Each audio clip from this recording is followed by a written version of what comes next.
Thanks very much, Mike.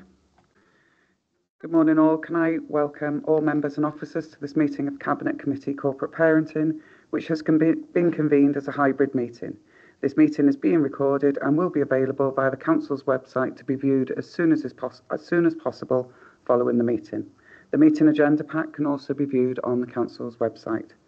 Everyone participating in the meeting will be attending either via the Civic Chamber Council chambers or from remote locations. Please could everybody ensure that their mobile phones are switched off or to silent mode. Members and officers will be speaking at various points during the meeting, and those speaking may switch their microphones on at that point. At all other times, attendees should keep their microphones off. Please could those members attending remotely keep their cameras on for the duration of the meeting, please. If any members or officers wish to raise a point or a question, they should press the hands up icon at the top right-hand side of the Microsoft Teams window, and I will come to you in the order I receive requests. Please lower your hand once you have finished speaking. Please do not use your microphone until I invite you to do so, and I would also ask the officers to introduce themselves as and when I invite you to speak during the course of the meeting. Officers from Democratic Services will be supporting this meeting. In the event of any vote, the Democratic Services Officer will call out the names of the members in question in order so that they may cast their vote either for, against, or abstain. I will now proceed to the order of business. Just so you note, I am slightly distracted. One of our Cabinet members tried to destroy their microphones during those proceedings. So apologies. Mike, I have apologies for absence from Lindsay Harvey, and Mark Lewis is in attendance instead, is he? Yes, he's here.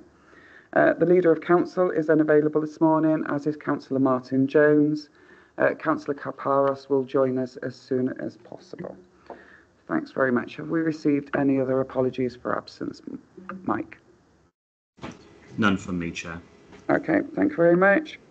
If I move on to agenda item number 3, oh, sorry, Councillor Davis. I may have to leave at 11:30, Chair. I'm trying to sort that out now, but... Okay, I would ask you to stay for the duration of the meeting, and we will get through the order of business as soon as is practicable and possible. Thank you. Thank you very much, Councillor Davis. Can I move on to agenda item number 3, which is the approval of minutes from the 8th of May. Move, Chair. Thank you very much. And the seconder, please, from Cabinet. Second, Chair. Thank you very much, Councillor Davis. And we'll move on to agenda item number 4. Good morning, Gemma. I understand you're introducing this morning. Over to you.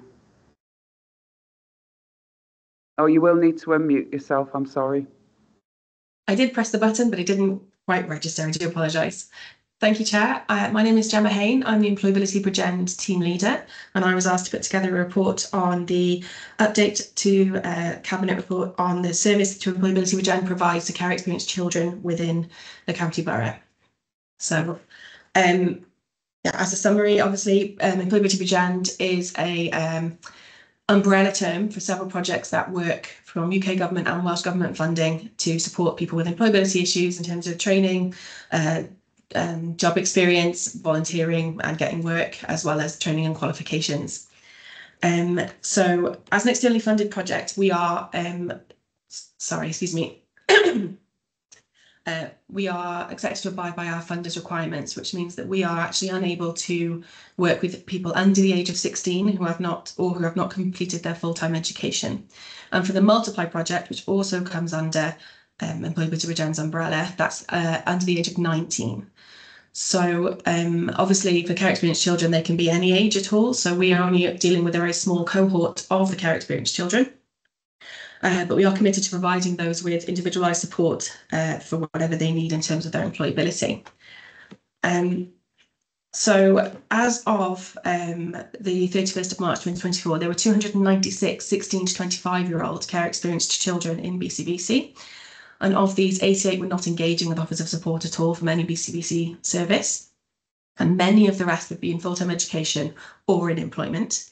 And also those that turned 18 from from the beginning of July 2022 were put onto the basic income pilot scheme. So many of those also did not require further support at that time.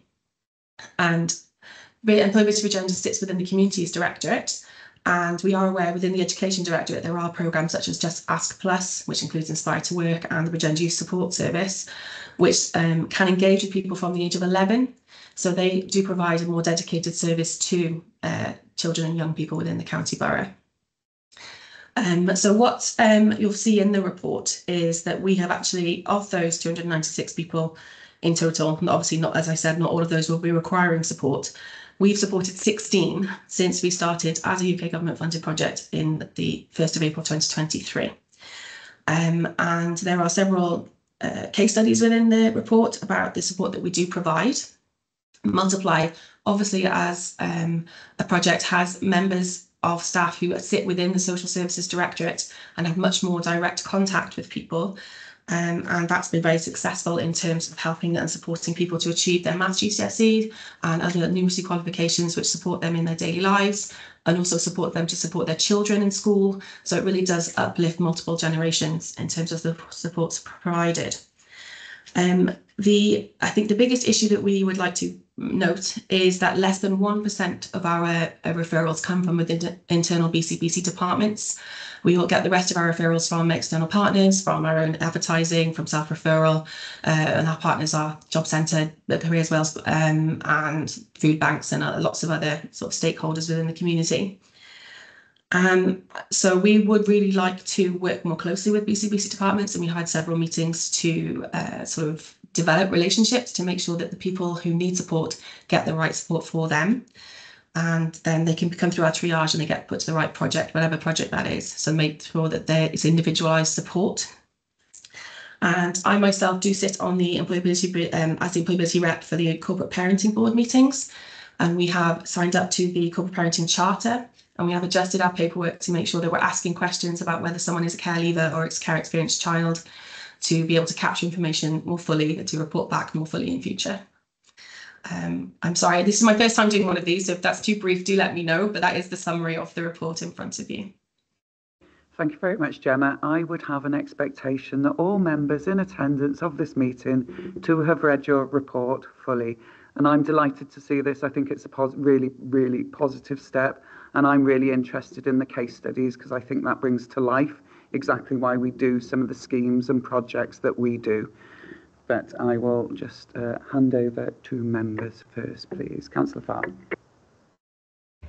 Thank you, Chair. I'm very happy to move this report. I do have a couple of questions, though, Gemma. You have already answered one of my questions, which was how are referrals made? Is it self-referral or social workers? You've already answered that question. Thank you. I am disappointed that out of 296 care experienced children, we've only had 16 engage with us. I'm just wondering, how do we improve that? Is that coming to Claire as well? Is that social workers making more referrals, or is that you working somehow differently to get these young people to engage more with us? Thank you, Chair. I would say that I think it's an opportunity to work more closely with other departments to make sure they understand our offer and what is appropriate for the person in need, and then we can sort of increase the referral rate that way. But as I said, a lot of that 296 are not requiring support from any service at this time, but we need to make sure that if they do require service, they know where it is. I think that's, so it's information sharing with other departments would be, I think, the top priority there to improve referrals. Lovely. I'm going to bring Claire in as well because she's indicated. Yeah, thank you for the question, Councillor Farr. I would agree. I think there is, quite a lot of resource in Employability Bridgend, as we know, because it benefits this year at least from significant grant funding. I think there's an opportunity for services to work in a more integrated way. I think this sort of culture perhaps of referrals isn't perhaps the best way to promote that integrated working. I think there's opportunities for more posts perhaps in future, if there is future funding rounds, to be embedded within teams, as we can see that the Multiply worker is, and I think that makes a real difference, and that can support the achievement of the outcomes that are seen.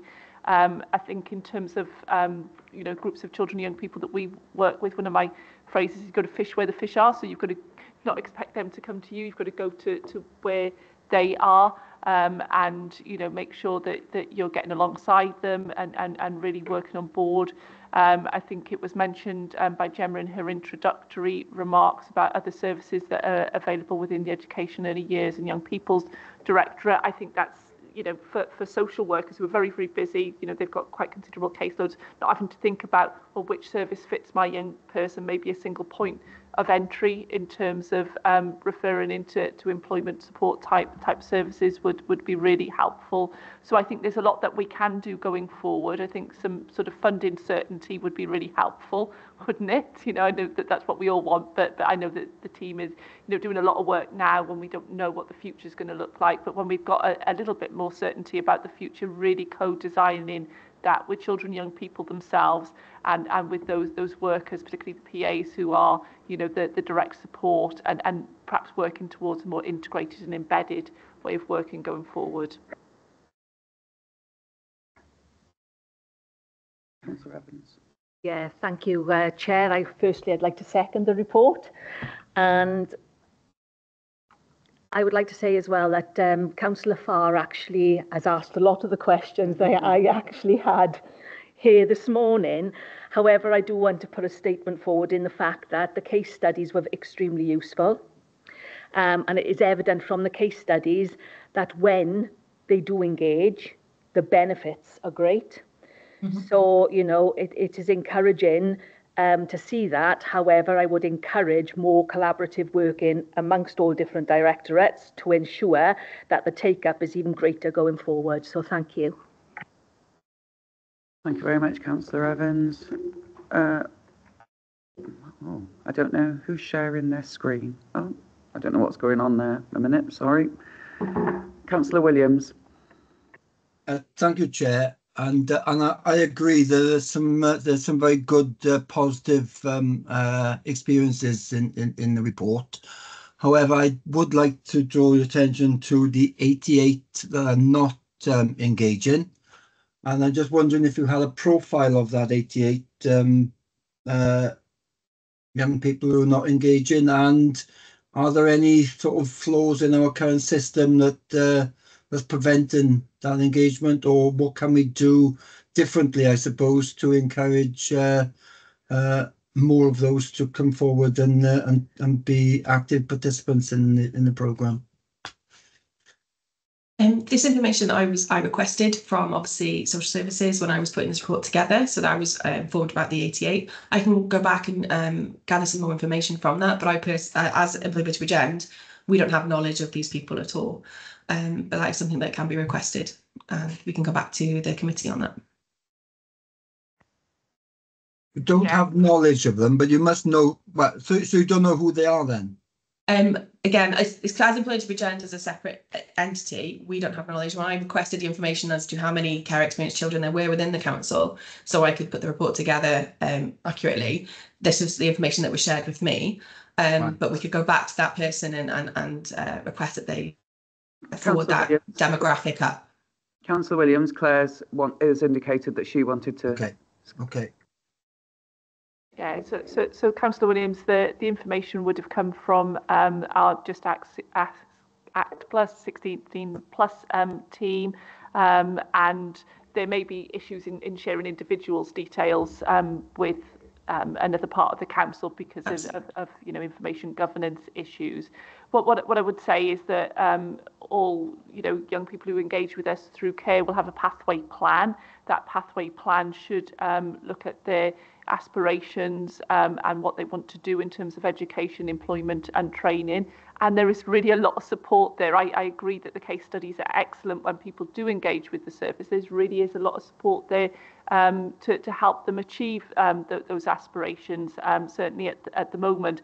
And I think it goes back to the point that I made previously about really, now having got this report which shows us what the picture is, saying, well, how do we improve on this? How do we work in that more integrated, joined up way as one council, so that these young people do get those opportunities, and that, you know, we see those figures improve, really. We see the figures improve and we see the outcomes improve. You more content, Councillor Williams? Okay, I'm happy with that, but I think it would be useful to have a profile of those that don't engage, and if possible, you know, some justification for their non-participation. I think that would be useful for us going forward. That's Thank fine. you. Happy to do that, Councillor Williams. Mark Lewis. Well, my camera's working. I just wanted to pick up on Councillor Williams' point and Claire's points really around join up. There are arrangements, support within education, early years and young people, and Gemma's already articulated some of that. So there's an Inspire to Work Plus arrangement funded through the same funding source. So Councillor Williams, some of the young people, Care Experience young people would be seeking support from that offer, but there's a real opportunity here to be, I think, to join up these arrangements much better than they are. So whether that's about clarity in terms of, you know, those pathways, delineation, dare I say, around age, because there's some overlap. I think Gemma was talking about, you know, what youth support services work up to 25 years. The particular project we've got in terms of Inspire to Work can start at 16, but move through up to 18 as well. So there's work we need to do. But this funding source, let's be clear, this funding source is only nailed on until the end of March, and it's quite significant. And I know there might well be some funding beyond that period, but this funds, I don't want to digress too much, but probably funds about 80% of our youth support services within the council. So maybe a conversation for a different point, but we're hugely reliant on the funding source. But I think there are opportunities, as Claire has alluded, to join these arrangements up better to make sure that we have got that clarity of offer for young people. So I suppose in summary, Councillor Williams, there are services within education, early years and young people that support care experienced children, both in terms of that pre-employment, because many of them are not at that stage where they can move into employment, but also move them through into employment as well. So, you know, in summary, there's opportunity should the funding go beyond March to join these offers up a bit better, I would suggest. Yeah. Just quickly respond. Yeah, I mean, thanks, Mark, and that is reassuring that there are services available, but the report is quite clear that 88 are not engaging with officer support from BCBC services. So the services might be there, but for some reason they are not engaging, and that I think is important that we get to the reason that they're not engaging. So that was what I was trying to get across. Yeah, and so I think we probably need to come back to you on that, because I wasn't involved rightly in compiling the report, but we need to make sure that maybe some are not receiving support from the Inspire to Work Plus arrangements I described earlier. So we can probably come back with an updated profile for you. Good. Thank you. Cheers. Thanks, Mark. Claire?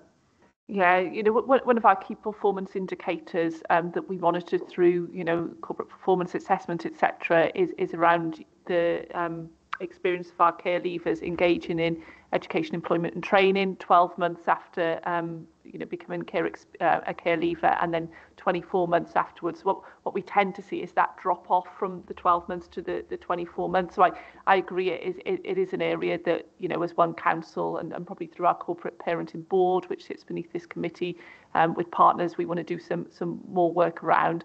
You will recall as Cabinet Corporate Parenting Committee that there was a report that came here around the basic income pilot and the impact that it was felt in terms of our experience in Bridgend. The national evaluation still waiting to be formally published, was having around you know, young people's engagement in employment, education and training, and whether that may be a factor.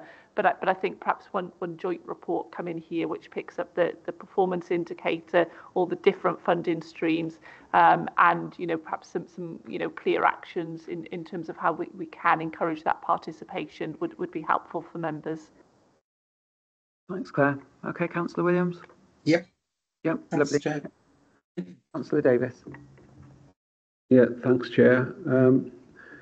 Thank you for the report, Gemma. It's very interesting. And say, as the Chair said, the case studies are very interesting.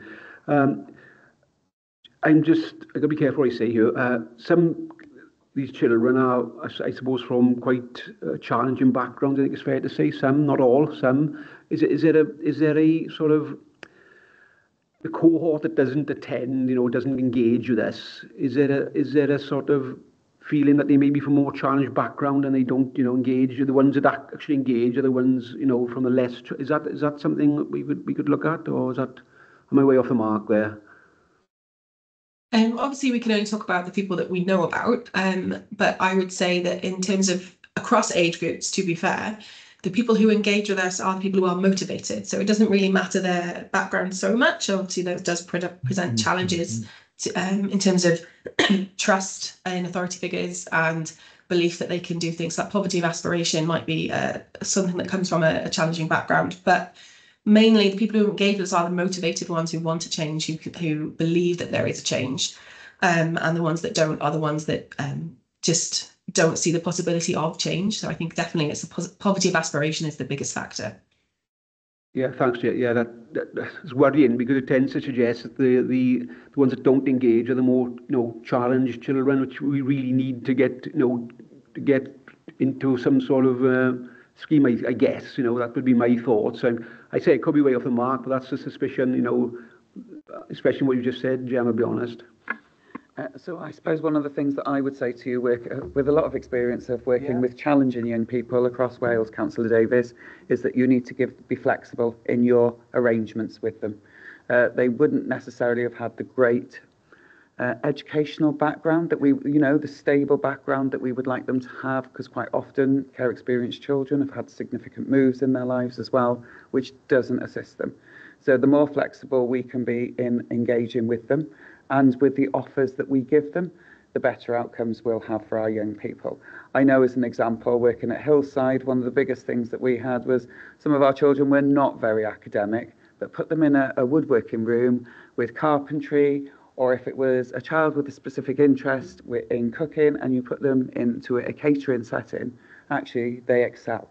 So I think it's just about us being open with them more than, and us being that approachable and that flexible. So I think it's encouraging to read some of this stuff. It's all very, very new, working across directorates like this. So I think that's a positive move. I think the engagement that we're having with our stakeholders as well is always important, because it shouldn't necessarily come from a social worker that a young person needs a background. It's all stakeholders that are involved in those lives. So I think that would just be my contribution to you, Councillor Davis. That far more eloquently than I could have, Chair. Thank you. Thank you very much. Over to Councillor Pratt, please. Yeah, thank you, Chair. Yeah, I do share the views of why aren't 88 children engaging, but rather than being negative, maybe it's a positive. Maybe there's no need for them to engage. I mean, the scheme is good, and I would encourage those who need it to use it. But I mean, if we've got a child who, say, wants to join the armed forces, the route into that career is pretty established, and even if you had no interest, you probably know it anyway. They know what qualifications they need, they know what their fitness levels need to be, so they know it anyway. Do they need to be sat down in front of to talk through it again? So rather than looking at the negatives, maybe we should see it as, and we do need to look at why they're not engaging. But if they're not engaging because they don't need to, I mean, that is a good thing in itself, I suppose. So that's just my view. Thank you, Chair. Thank you, Councillor Pratt. I'll give you an example. Last year, our Care Experienced Achievement Awards, one of the young people I met was just off to university, having achieved 13 A and A-star grades. And she was amazing. I am absolutely astounded with the difficulties that she's experienced in her life, how set she was about her future and about what she wanted to achieve. So it really is individual. I think we do need to treat each child as an individual, and some of them will not need this provision because they are exceptionally intelligent as well, some of them. You know, so we do have a vast array, just like we would in a school setting, of children's educational achievements. Thank you for that. Councillor Evans. Yeah, thank you, Chair. For me, again, it's great to hear about the joined-up approach, because it is clear in the report that there is duplication around services with regards to obviously the Aspire programme, and even at 3.1, where we are aware of projects within Education Directorate that engage with the children at earlier ages and provide ongoing training and employment support from 11 to 25 years of age, such as Bridgend Youth. So to actually drive efficiencies within services, a joined-up approach is necessary to prevent duplication. So I would be interested to see the plans going forward and how we are going to collaborate with all the different directorates. Thank you.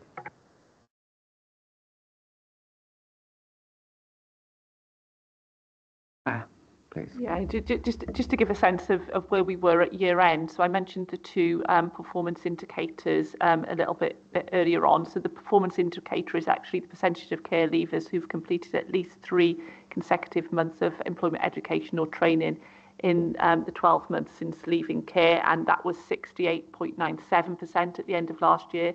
But for 18 to 24 months leaving care, it had gone down to 57.69%. So you can see there is quite a significant gap.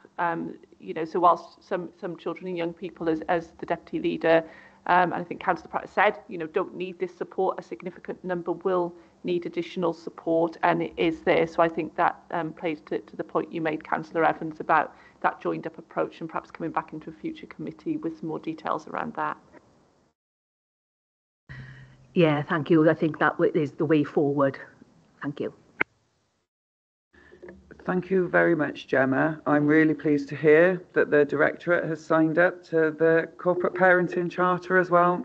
As you know, that's a big thing of mine, so I'm really pleased to see that. Thank you very much for all your suggestions and work in that forum, because it really is important. Colleagues, are you happy with this report? Yep. Aye. Lovely. Thank you very much for your attendance, Gemma. Please don't feel that you need to stay if you don't want to. If you have an interest, please feel free. It's over to you now. But thank you very much for your presence today. Thank you. Right. Let's go back. Right. Just of note is I missed out any declarations of interest. If anybody needs to declare them, please. Just better put that on the record now before I move on and get into trouble myself. Can we move on then to agenda item number 5, the Regional Children's Advocacy Service? Rihanna, thank you very much for coming to do this morning, because I appreciate it's not yours to deliver. Thank you, Chair. Yes, I'll deliver this today on behalf of Cherie Dixon and Tros Gunnell. So Cherie Dixon is Group Manager for the 16+ team, Children's Disability and Transition. So we've continued over this reporting period to work with Tros Gunnell Plant, who provide us with advocacy services for our young people. So just to note, you will see there's a decrease across the board in terms of advocacy, and I just want to put that into a little bit of context, that our numbers generally are very down. And when I go on to talk about the independent review and report later on, I'll talk in more detail. But we've certainly got less children on the Child Protection Register currently, and less care experienced children. So on that basis, we would expect to see a decrease in referral numbers to certain services. Also, what we've had in this period, as you'll be very well versed on, is our signs of safety model. Now, there's huge emphasis in signs of safety, in collaboration, participation, talking to children. There's evidence of direct work being undertaken by social workers across the board, and that's part of the quality assurance framework, and that's being checked and audited and dip sampled, and is part of every supervision. So because of that, it's actually expected to see some reduction in terms of advocacy service, because social workers are going out and doing this direct work with children, ascertaining their wishes and feelings, building those relationships. So on that basis, it's quite natural for a child to think, well, actually, in this instance, I don't feel I need an advocate, because I'm working with you and I'm talking to you and I'm letting you know my wishes and feelings. So I think it's just really important to make those points, because is actually quite stark when you look at some of the reduction in numbers. But Trosgyn will provide an active offer of advocacy and also issue-based counselling. So the active offer is for any child that comes into our child protection arena, are looked after, and they should have an active offer for advocacy, so they know their rights and their entitlements. There's also the mechanism to have an issue-based advocacy, so that would be, and we can see in the report, the highest issue that that young person needs help with is around contact and family time. So it's having an advocate to deal with that one particular issue to resolve, where your active offer is more of a general, advocacy and child working relationship. So as I said, so that child knows their rights and their entitlements.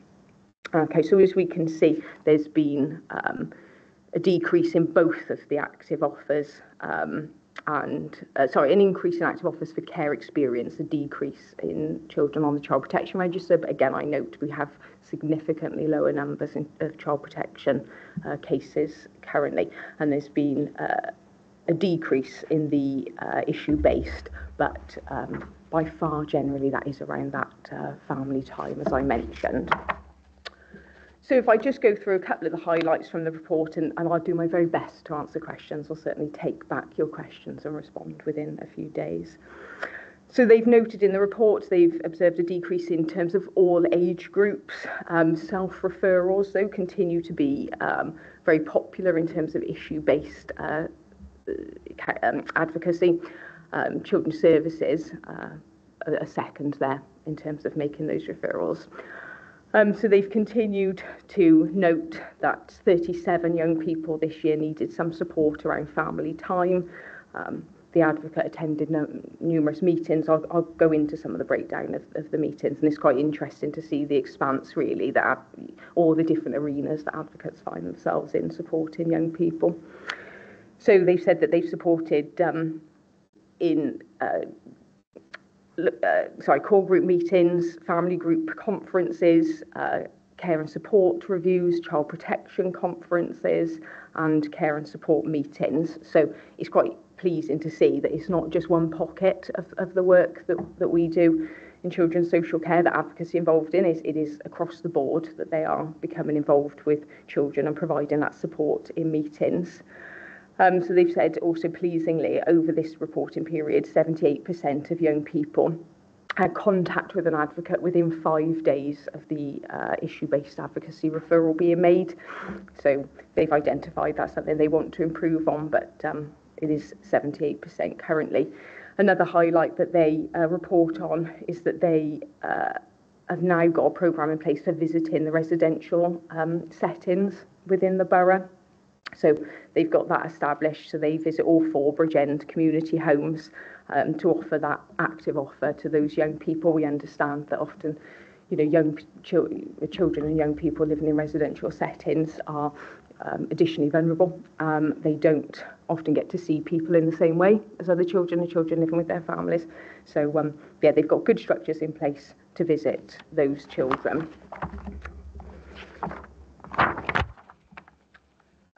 They also note in their report, and it's something that they want to take forward over the next year, is gaining greater feedback from young people so they can improve their service.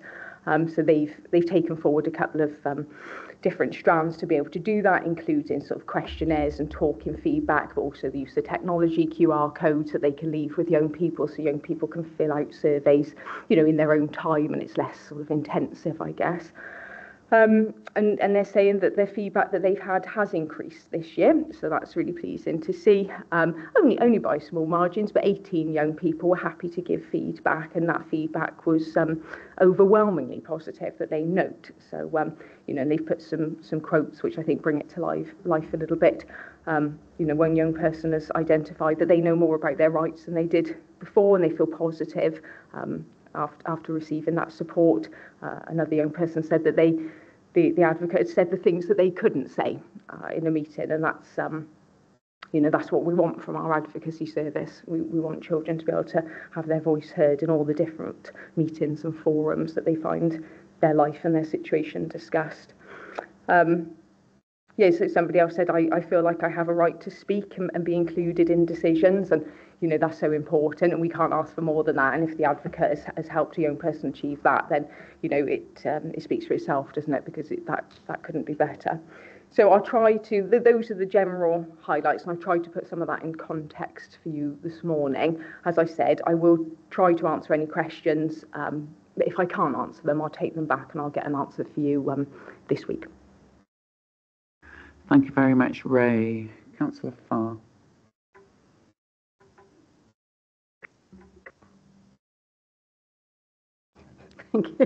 Thank you, Chair. Happy to move the report. A couple of questions.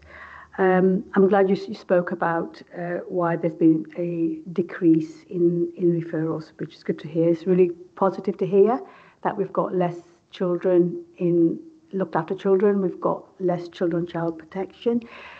Advocacy service is also open to children with care support plans. Is that been decreased? I mean, why do you think there's a decrease in referrals? Is it the young people don't know about the advocacy service? Are we not promoting it? Because I know children with support plan can also access that. Thank you, Chair. Thank you.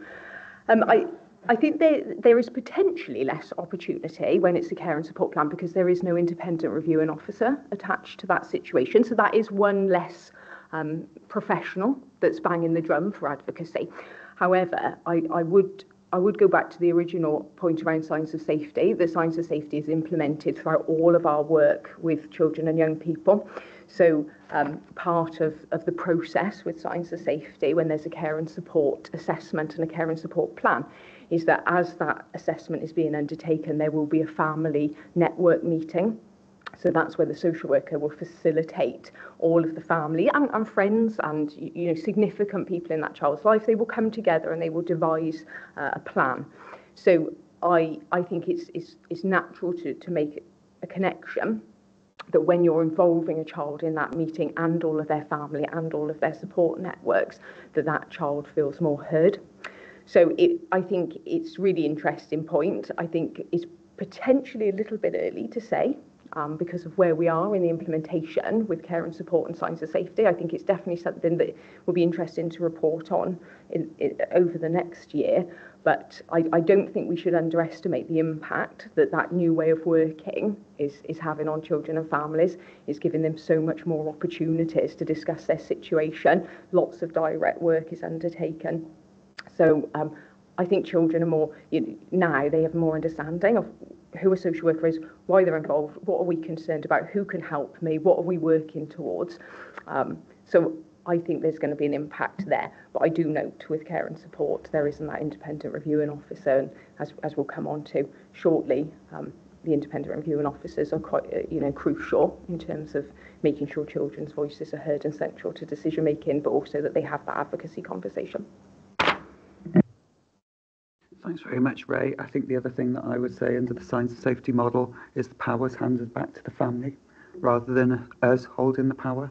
And I think that's really important because if a family takes responsibility for themselves, we're much more likely to have quicker outcomes with more positive achievements for that family as well. Councillor Evans. Thank you, Chair, and I'm happy to second the report.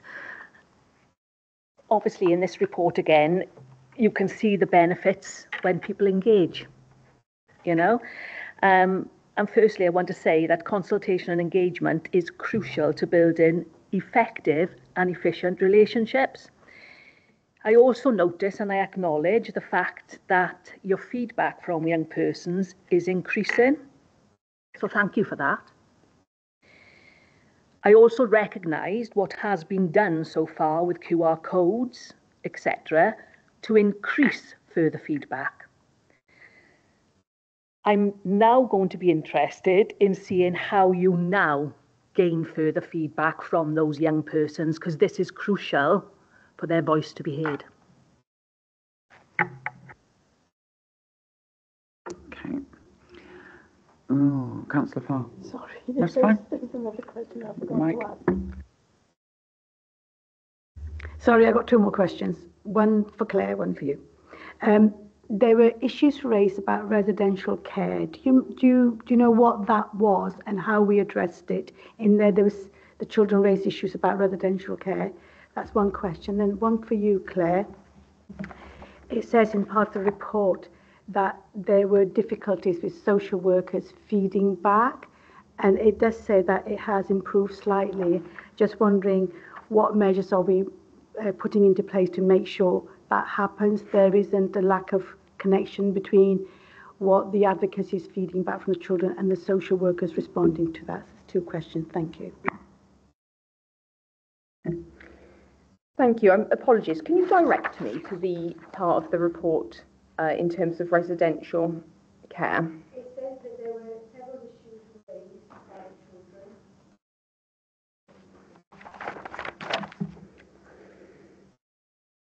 So 3.9, total 110 cases were recorded. There were wide-ranging, 34 cases were raised, issues raised against ladies. So that's okay. Rather than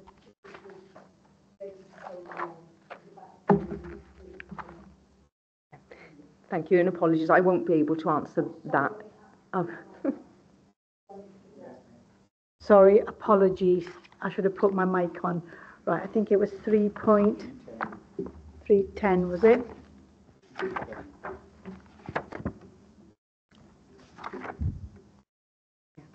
No, 3.10.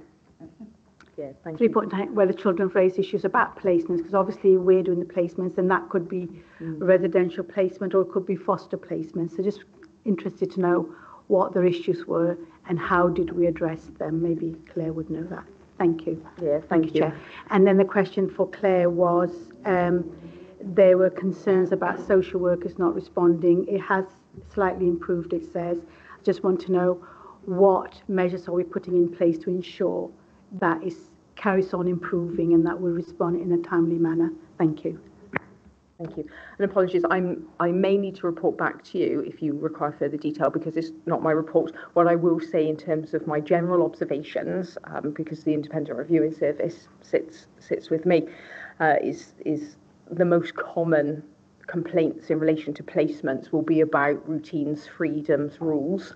The report has pulled out family time, contact in the old language, as a specific issue, but to give you a more detailed response, I would need to go back to Trosgynol and ask them to provide that, because I've had a look at that section, and yes, you're right, it's given a general but not a specific. What we do in terms of addressing that will be done through the looked after review, the care experienced review. So what you would hope is the advocate would come with the young person, they would talk about what they were unhappy with in terms of their placement, and the independent reviewing officer alongside the other professionals would try and work out a plan of some form of compromise that would be more suitable for that young person. And I think it's pleasing that young people are able to voice that. We don't want them to be in a placement unhappy with some of those arrangements. And it is difficult for some foster carers, particularly because they can't give young people the freedoms that perhaps they would have experienced before becoming care experienced. But I'm more than happy to go back and just ask for that to be unpicked and provide that clarity this week. Okay. Thank you. Lovely. Claire? Yeah, in terms of workforce, one of the things that has happened over the last year is that our workforce is far more stable than it was. We've got quite a significant decrease in the last year in the number of agency workers in our workforce. That permanent workforce gives more continuity of social work for our care experienced children and children who are open to us on the care and support or on the child protection register. And I think that is reflected then in terms of that responsiveness. Rayanna has already referred to the fact that we're seeing numbers start to decrease. That means that our social work caseloads are more reasonable. We know that they were too high for a period. Having a more reasonable caseload means you've got more time to make sure that you are responding, and we want to ensure that we continue to have better practice level caseloads for all of our social workers, which is absolutely key. What needs to happen is more of the same in that sense, in that when we look across our teams, you know, a number of them are far more stable. I would say our care experience team is still the team that's got the sort of most issues at the moment in terms of agency and perhaps discontinuity of social workers. So that might be impacting on some of our children.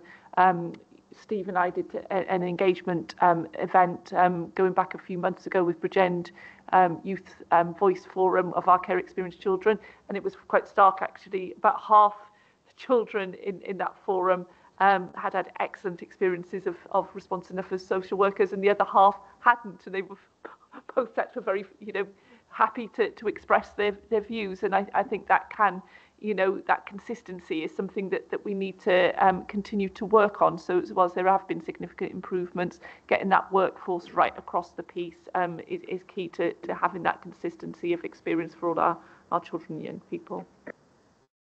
Thanks very much, Claire. Happy? That's great, thank you.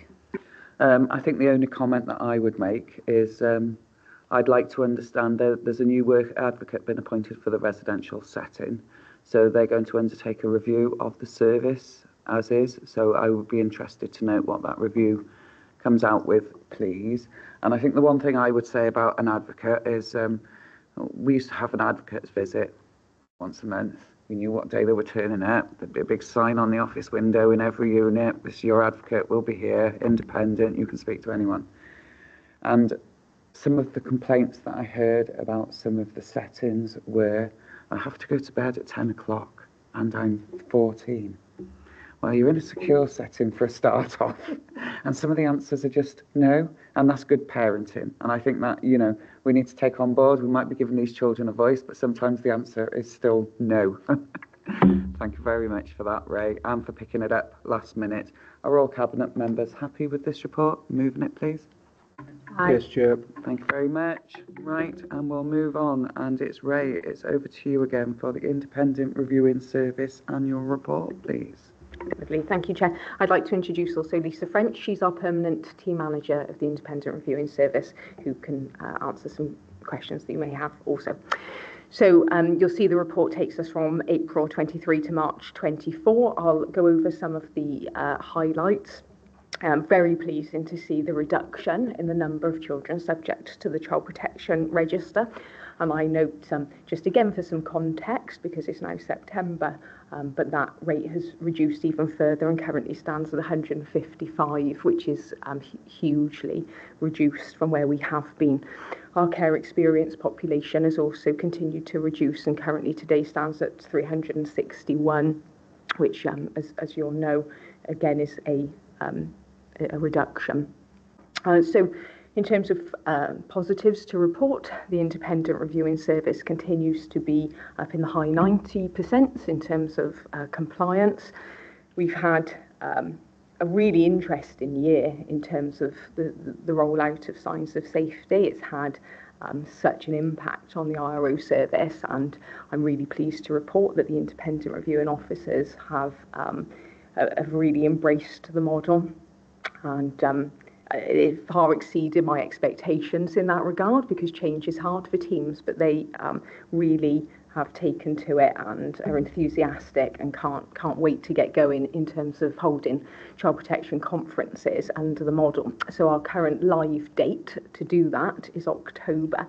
So lots of work has been done in preparation, including the completion and sign off of an animation that the team themselves have done.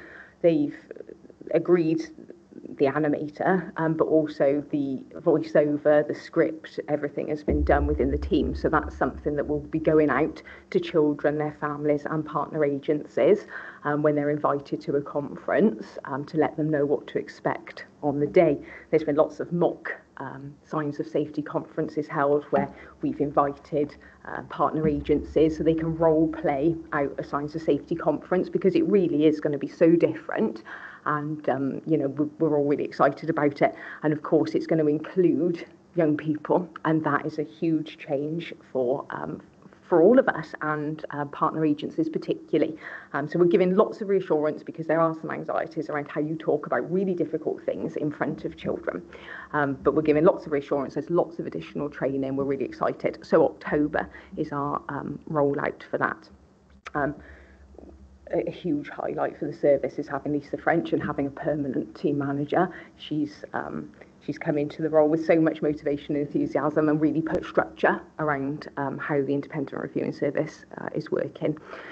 So we're doing some ongoing work in terms of hearing the voice of children. Again, we're able to see that this is happening a lot more in terms of the social work role prior to coming to, well, in the child protection arena, prior to coming to conference, and also direct work is evident across the board in terms of care experienced children. We're doing further work to include young people in their meetings, and the ROs are reporting good feedback there, particularly in terms of care experienced reviews. One thing I should really note as a positive here is our re-referral rates in terms of our re-registration rates. So when children are removed from the Child Protection Register and in a 12-month period they return and go back onto the Child Protection Register, sometimes that is unavoidable. You can audit a case and see that everything was achieved, but something has happened. But you can also draw some conclusions that potentially the children were removed from the Child Protection Register too soon, or when families didn't have that structure in place to manage if something went wrong. Our re-registration rates are incredibly low, and when we compare them to our regional partners, they're very low in comparison. So I'm really pleased to say that. We've got a stable independent reviewing service, and we've had some successes recruiting of late, and had sort of 13 applications, which is by far higher than we've ever had before, and we've successfully recruited there. So work going forward, we continue to undertake QA work following every single meeting that an independent reviewer does, but also we've now got a regular interface with our quality assurance officer. We've undertaken surveys with families in terms of their experience of attending a conference, got some really rich feedback in terms of that, and we're using that as our baseline data. So we're going to redo that work once we've moved to Signs of Safety conferences, so we can make some comparisons between what it was like for a family before Signs of Safety, what it's like after Signs of Safety. So that baseline data has been completed, and we're rolling out the same surveys now, but for partner agencies, so then we can make again those comparisons. You will note in the report, it does talk about some challenges we've had in terms of the business support model rollout. You know, we've got some good structures in place now to manage some of those challenges, whilst you know, of course, this report was April 23 to March, so that business support model was being embedded at that point. I can report today things are much better. We do have regular interfaces, there's additional training. We've got those mechanisms for the RO service to feed back up the chain to the business support managers where there's some potential challenges.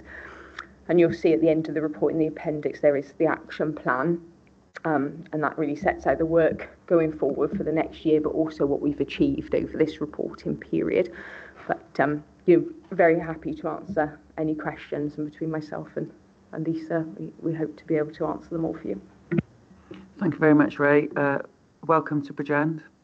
We're very happy to have you here, and thank you very much for all your hard work, because it is hard work, especially Signs of Safety. I think one of the things that I would ask is that I think the animation would be good for all members to see. I think it gives them an excellent example of why our staff are working the way they're working, and I would suggest that we either do that just before council or during a council meeting, if that's okay, please. Councillor Farr, over to you. I do have some questions myself, but I'll wait. Thank you, Chair. Happy to move the report, and it's really, really good to read something so positive. You know, we hear so many negative in social services, in childcare, but this is really, really positive report to read. And I'm really pleased to see that you have recruited, and that we are not going to be having any agency staff in the team. Again, that's, you know, in line with our MTF, which is fantastic. And it's good to see that you are going to be coming back to the office, because I think it's really important to have that face-to-face contact. And I think for the rest of the team, the children's services, it's good to have people here face-to-face. So if you have a question, you can just pop in to the office and see that. So like I said, I'm really, really pleased with this report. So thank you very, very much for all the work that you've put in. Thank you. Thank you, Chair. Councillor Evans? Thank you, Chair, and I'll second that report. I mean, obviously, for me, again, consistency is key. So it's great to hear that that word's being used in consistency, and delighted to hear that the workforce is now more stable, because obviously when you're building relationships with families, children and so forth, they need to be speaking to the same people to build that trust. Yeah. For me, I will now be interested in seeing the comparisons from the signs of safety conferences compared to before. So that's what I will be looking at going forward, or looking for going forward. But thank you for all the work that you've done. It's really appreciated, and thank you for presenting the reports to us today. They were very informative as well, so thank you very much. Thank you. You did second, didn't you? Yes, I did second. Thank you very much. Thank you. Just a query from me in your work plan, number 3. Is Trosgunnel plant involved in the development of the active offer? Because you say it's being looked at to continue promoting the advocacy services. Thank you, Chair. Yes, they are. Trosgunnel are involved. I've also had some early discussions with NIAS as well around the parental advocacy that you'll note is the last point in the action plan, because they are the leading provider for advocacy for adults in this area. So yes, we do work with Trosgunnel, and there's an interface that we have with Trosgunnel, so we've got those lines of communication, and as we develop this adult and parent advocacy service, then we would like to bring NIAS on board when looking at that. Right, thank you very much for attending today, Ray. I think from all of Cabinet, we need to place on record our thanks, particularly to Children's Services, Claire, your leadership, and everybody underneath you and from the ground up, because without all that support, hard work, dedication and commitment to a new model of practice, which has certainly seen its challenges, but what we are seeing is the outcomes for our young people, which is the most important thing. Councillor Davis. I had put my hand a bit yet again. No, it drops off all the time, Chair. It's something that you've done. I just want to echo the comments from my Cabinet colleagues, thanking you for all the the work you do, and the positive report that you that's the last one there. Thank you. Thank you all. Right, are you all happy with this? Move it? Yep, lovely. Thank you very much. I've been notified of no urgent items, and as usual, we are finished by 11. Thank you very much, everyone. Bye-bye.